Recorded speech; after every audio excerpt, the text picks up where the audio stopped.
For over a millennium after the decline of ancient Egypt, the secrets of hieroglyphic writing were silent. To Greeks and Romans, they were curiosities. To medieval and Renaissance Europeans, mysterious symbols of hidden wisdom. It was not until the discovery of a single stone slab in 1799, the Rosetta Stone, that the door to understanding Egyptian texts was prized open. This lecture examines the Rosetta Stone as both artifact and intellectual turning point. A decree carved in 3 scripts, a document of Ptolemaic politics, and the foundation for modern Egyptology. During Napoleon's Egyptian expedition, 1798 to 1801, French soldiers rebuilding a fort near the town of Rosetta, modern Rashid, uncovered a black granodiorite stele inscribed with 3 parallel texts. Scholars quickly realized its potential. If the same decree was repeated in known and unknown scripts, it might provide the long-sought key to hieroglyphs. After Napoleon's defeat, the stone passed to the British under the 1801 capitulation of Alexandria and entered the British Museum in 1802, where it remains today.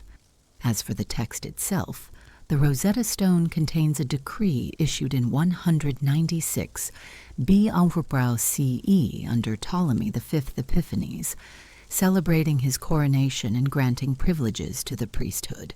The decree is written in hieroglyphic, the traditional sacred script of temple inscriptions; demotic, the cursive Egyptian script used for everyday purposes; and Greek, the administrative language of the Ptolemaic rulers.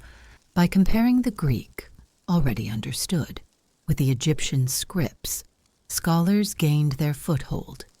Initial attempts were made by French scholars, including Sylvestre de Sacy and Johann David Okerblad, who identified some demotic characters.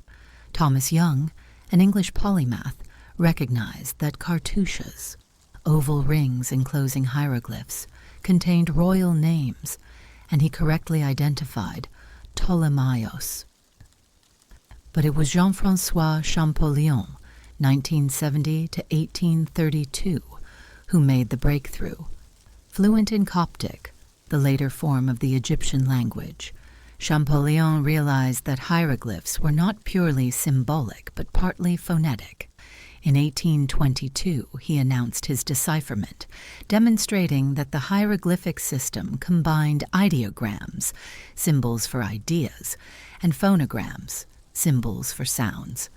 Champollion's work revolutionized Egyptology.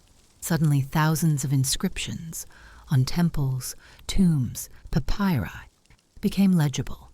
Egyptian history could be reconstructed from native sources, not just Greek accounts. Kings' lists, religious texts, legal documents, all could now be read.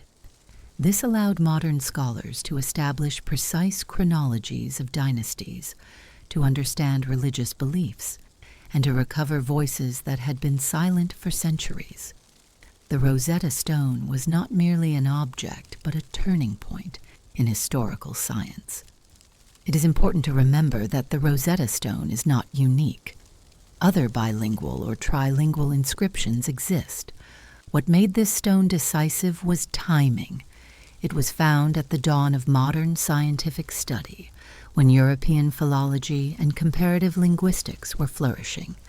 As a document, it also illuminates Ptolemaic Egypt. The decree reflects the delicate balance between Greek rulers and Egyptian priesthood, with the monarchy securing legitimacy by granting privileges and emphasizing piety. Thus, the stone is both a linguistic key and a political artifact. The Rosetta Stone has become an icon of decipherment, symbolizing the unlocking of knowledge. It also sits at the heart of debates about cultural heritage. Egypt has requested its return, arguing it is a vital national treasure. The British Museum maintains that it is accessible to millions as part of a global collection. The stone thus embodies modern questions of ownership and identity, as much as ancient ones of writing and power. The stone is significant for several reasons.